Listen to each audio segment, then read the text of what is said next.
زبان اور ہاتھ سے کتنے دوسرے مسلمان محفوظ ہیں؟ اگر محفوظ ہیں تو کائنات کے رب کا شکریہ ادا کیجئے کہ ہمارا اسلام ٹھیک ہے، اگر نہیں تو اسلام کی فکر کیجئے، ایمان کی فکر کیجئے۔ کھوکھلے نعروں سے کچھ نہیں بنے گا، زبان سے کہہ بھی دیا لا الہ تو کیا حاصل، دل و نگاہ مسلمان نہیں تو کچھ بھی نہیں۔ حضرات ذی وقار، مسجد میں اذان ہوتی ہے، مؤذن اللہ اکبر کی صدا لگاتا ہے، نماز پڑھنے والا نمازی وہ مسجد سے نکلتا ہے، گھر سے نکلتا ہے، مسجد میں آتا ہے، جماعت کے ساتھ کھڑے ہو کر کے نماز کو ادا کرتا ہے، کائنات کا رب اس کے کھاتے میں 27 نمازوں کا ثواب لکھ دیتے ہیں۔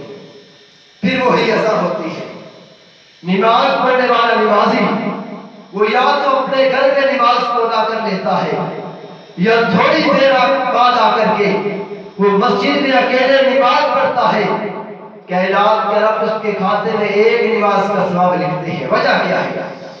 اتنا فرق کیوں ہے کہ مسجد میں آئے، باجماعت نماز کو ادا کرے، 27 نمازوں کا ثواب ہے، اکیلے گھر میں یا مسجد میں آ کر کے اکیلا کھڑا ہو کر کے مسلمان نماز کو ادا کرے، 1 نماز کے بدلے 1 نماز کا ثواب۔ اتنا فرق کیوں ہے؟ جو مجھے سمجھ آئی ہے وہ یہ ہے، جب انسان اکیلے میں کھڑے ہو کر کے نماز کو پڑھتا ہے اس کا تعلق اللہ مالک کے کائنات کے ساتھ ہوتا ہے، اور جب وہ مسجد میں آتا ہے اپنے مسلمان بھائی کے کندھے کے ساتھ کندھا ملاتا ہے، پاؤں کے ساتھ پاؤں ملا کر کے کھڑا ہوتا ہے۔ ایک مسلمان کا دوسرے مسلمان کے ساتھ مل کر کے کھڑا ہونا کائنات کے رب کو اتنا پسند آتا ہے کہ وہ 1 نماز کے بدلے 27 نمازوں کا ثواب لکھ دیتا ہے۔